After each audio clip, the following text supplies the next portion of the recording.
থানাৰ ওচিয়ে মোলৈ এখন প্ৰেম পত্ৰ পঠিয়াইছিলে সেই প্ৰেম পত্ৰখন মই একচেপ্ট কৰিছোঁ আৰু তেওঁ প্ৰেম পত্ৰৰ উত্তৰ দিবলৈ মই এতিয়া দুলীয়াজান গৈ আছোঁ খুব সম্ভৱ মোক ৰাস্তাতে অসম আৰক্ষীয়ে গ্ৰেপ্তাৰ কৰিব গ্ৰেপ্তাৰ কৰাৰ পুৰা সম্ভাৱনা আছে মই জানোতো অসম আৰক্ষীৰ চৰিত্ৰ মই জানো আৰু সেইকাৰণে অসমবাসী দুলীয়াজানবাসীক প্ৰথম ধন্যবাদ জনাইছোঁ আজি দুলীয়াজান স্তব্ধ হাজাৰ হাজাৰ পুলিচ নমায়ো এখনো দোকান খোলাব নোৱাৰিলে কিন্তু সেইজনীক গ্ৰেপ্তাৰ কৰিব লাগিব ফ্ৰী ভাত খুওৱাজনীক তাইক জেলৰ ফ্ৰী ভাত খুৱাব লাগিব আৰু অনাগত দিনত এখন ঐক্যবদ্ধ সংগ্ৰাম হ'ব আজি মাৰ ভৰিত ধৰি দেউতাৰ ফটোত সেৱা কৰি হৰ গগৈ মই ওলাই আহিছোঁ মাক কৈ আহিছোঁ ৩-৪ মান আহিব পাৰোঁ জেলত থাকিব পাৰোঁ আৰু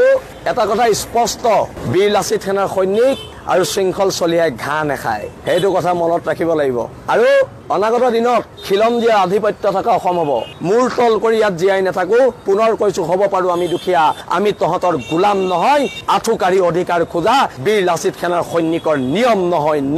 আৰু নিয়ম নহয় এতিয়া আমি দুলীয়াজানলৈ মুভ কৰিম আমি আগবাঢ়িম আৰু খিলঞ্জীয়া জনগণৰ আশীৰ্বাদ আমি বিচাৰিছোঁ অনাগত দিনত এখন ঐক্যবদ্ধ প্ৰতিবাদ হ'ব ধন্যবাদ জয় অসম মই দুলীয়াজান গৈ আছোঁ দুলীয়াজান যাম আমি খোজকাঢ়ি যাম আপোনালোকে এনেকুৱা কৰিব নোৱাৰে গণতন্ত্ৰত কি কথা ক'বলৈ আহিছে গুণ্ডামি চলিছে নেকি তাত বিহাৰীয়ে মাৰিব মাৰোৱাৰীয়ে মাৰিব কিহৰ গুণ্ডামি চলিছে নাই কিহৰ গুণ্ডামি চলিছে নাই নুঠো আমি গুণ্ডামি চলিছে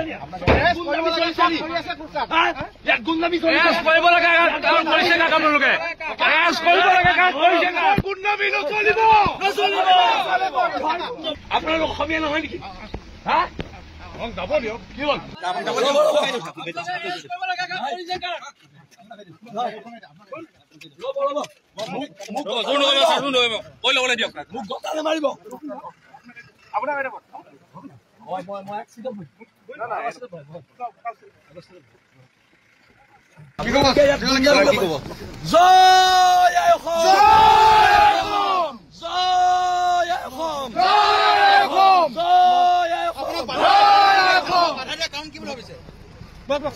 ভয়াতুৰ চৰকাৰ